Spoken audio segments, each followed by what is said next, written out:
Helen here with Eyes on the Game, and I'm here being joined by legendary trainer Kevin Barry. Now, Joseph Parker, he just fought Anthony Joshua. Now, not so much of a quick turnaround because he's used to it, but he is fighting Dillian Whyte July 28th. Can you kind of talk about how that fight came about? And I heard it got done in 48 hours. Well, actually, it was a tremendous bit of business. We were looking very hard at Brian Jennings, and we were a long way through to maybe putting a deal together with him, but the parts of the deal kept changing all the time, which made it less attractive for us each day. The same time, Dillian Whyte and Matchroom had lost the purse bid to fight Pulev. Whyte was going to get 25% of the purse. The fight was being taken to Bulgaria, so for him, he was liking that fight less every day as well. So David Higgins, our promoter, picked the phone up and rang Eddie Hearn. And within 72 hours, actually, this fight was put together in 3 days from start to finish.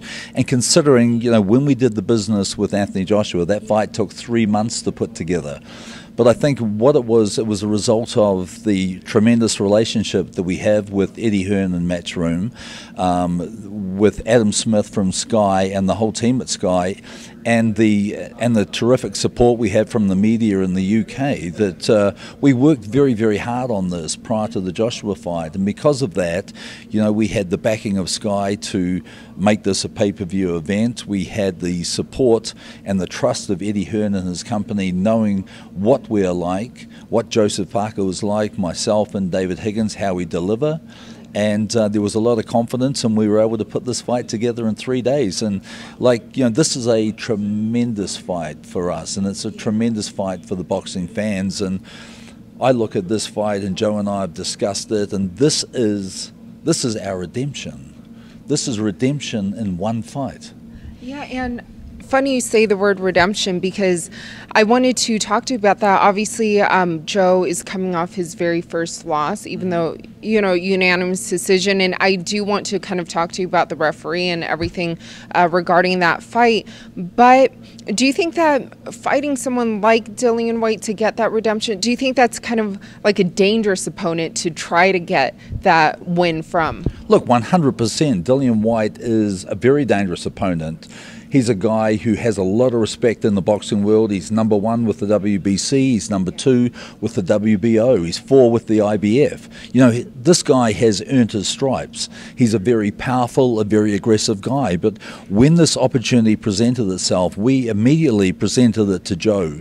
And Joe, within 20 seconds, said, make that fight. He said, I want that fight. He said, I want to fight the biggest names that I can and the biggest fights that I can. Joe knows that we could have taken a couple of easy fights and got a couple of wins and then regrouped and taken a fight where there was a regional belt involved and move him back up the rankings, but that is not what Joe wanted, and that's not what our team wanted.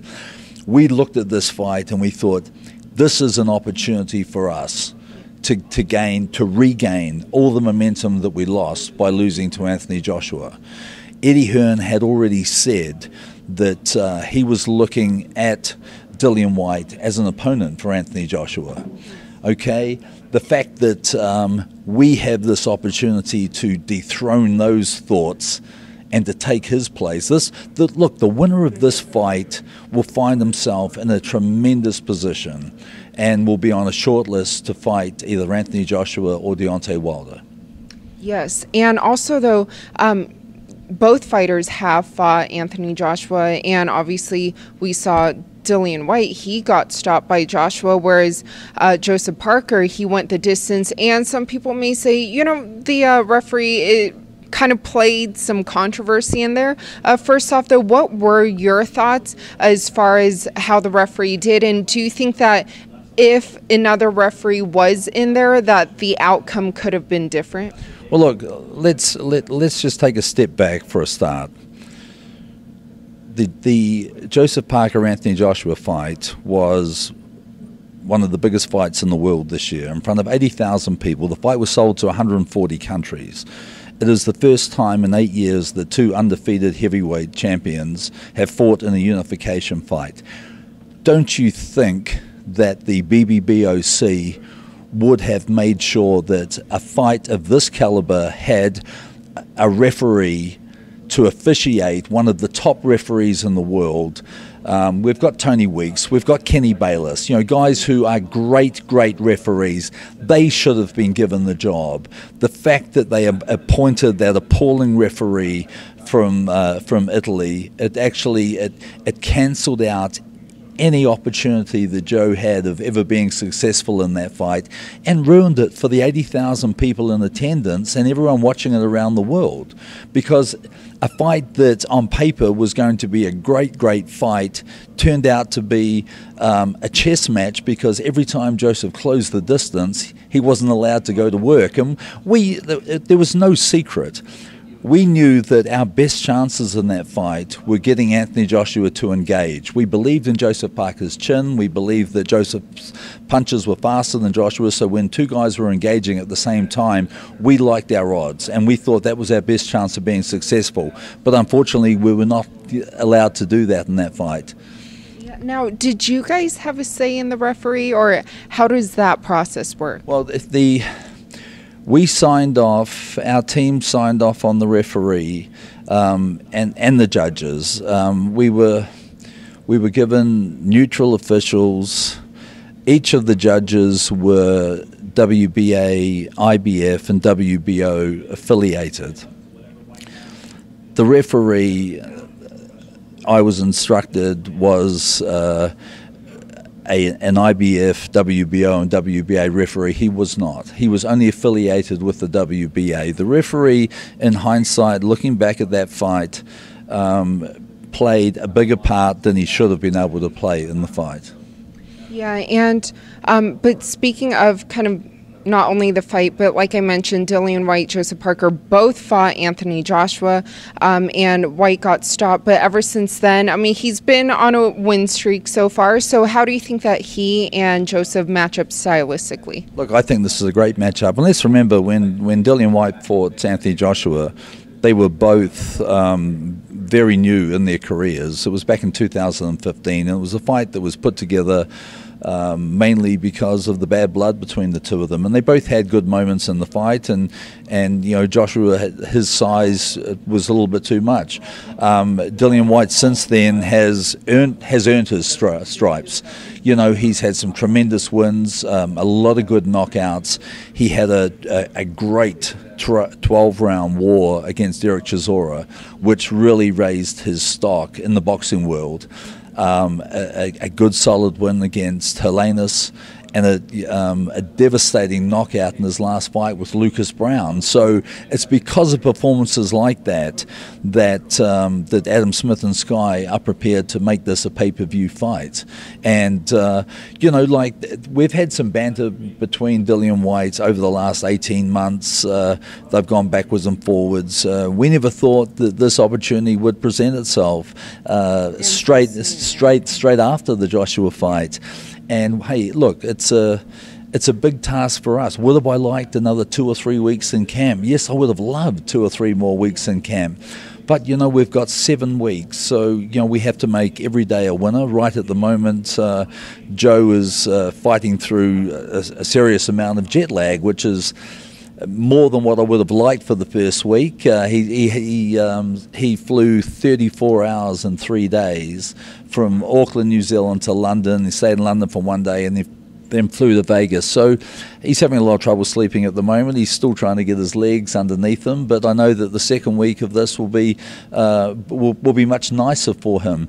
But look, we looked at the risk and the reward, and Joe goes, I can get myself ready in 7 weeks. So, for us, it's a big challenge against a dangerous guy, a guy who likes to throw a lot of punches, a guy who I think his style has power, has very good power. He's already come out and said that he'll knock Parker out. And then, of course, we've had Anthony Joshua come out and he said that, well, Joshua couldn't do it. And I also remember Anthony Joshua saying, I'm going to knock Joseph Parker out inside of 6 rounds. But, of course, that never happened. So, I take everything Joshua says with a pinch of salt. But, look, we've got a big task ahead of us. but we'll prepare very, very well, and this is Joe's chance of redemption. And do you think that his speed in the ring will play a big advantage? Look, I think Dillian's come out and said, Joe, leave your running shoes at home. Well, I can promise you this. Both guys are 6'4". Both guys had a similar reach. Dillian Whyte's got about an extra 2 inches. These guys will meet in the middle zone, and there'll be a lot of punches thrown. And for a guy like Dillian Whyte, who has made his reputation and had a successful style of engaging in fights, we'll be looking to make that particular style be the unraveling of Dillian Whyte. When the two of them throw, Joseph's punches will land first, and I can promise you, Joe knows that he would have liked and should have thrown a lot more punches in the Anthony Joshua fight. The style of Dillian Whyte coming forward, similar height, similar reach, will make for a very exciting, very action-filled fight, and our punches will be the first to land. And how do you see that fight playing out and ending? Well, I see it ending with Joe being victorious. We've started implementing a very good game plan, but this is our first week back in camp. I was looking at Brian Jennings. I was also looking at Alexander Usanov, and I was putting myself and my son Taylor were putting together sparring partners and a training camp for those two styles, and now we find ourselves fighting Dillian Whyte. So we're having to do a quick rethink, but we feel good. And lastly, how do you see the fight between Anthony Joshua and Deontay Wilder going? Well, I'm not going to see it going anywhere until they actually make the fight. Yeah. And do you think that will happen? Look, I wouldn't at all be surprised if they left it till next year. I know there's a lot of talk about it happening this year, and I think that Joshua and his team at Mashroom have been very clever, giving him every opportunity to keep developing and improving. I think his skill level in the Joseph Parker fight was the best I've seen throughout his career, so he's really improving. But Deontay Wilder is a very powerful, very dangerous one-punch knockout guy. And I think the longer they leave that fight, the better chances they have of being successful. But look, I like Wilder in that fight. I like him because of his power. I like him because of his unpredictability.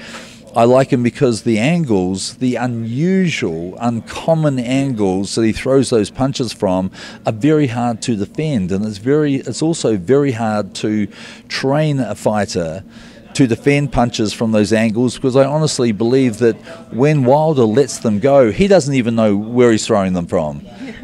Yeah, and we also kind of saw his heart being tested and, coming back and in his last fight and whatnot, so that should be good. He's waited a long time to, he's been the heavyweight champ for a long time. He's had a lot of professional fights, 40 fights now. When you look at, Joe with 25 and Joshua with 21, 22, whatever it is, half the number of fights of Wilder. So Wilder wants to get amongst those big fights, and it's exciting at the moment for the heavyweight division to be thought of like this, and to have the hype and the excitement where there are great fights out there. And this is one of the fights where the longer they leave it, providing both guys don't get beat or come unstuck, this fight will be a monstrous fight and will probably make more money than any other heavyweight fight ever.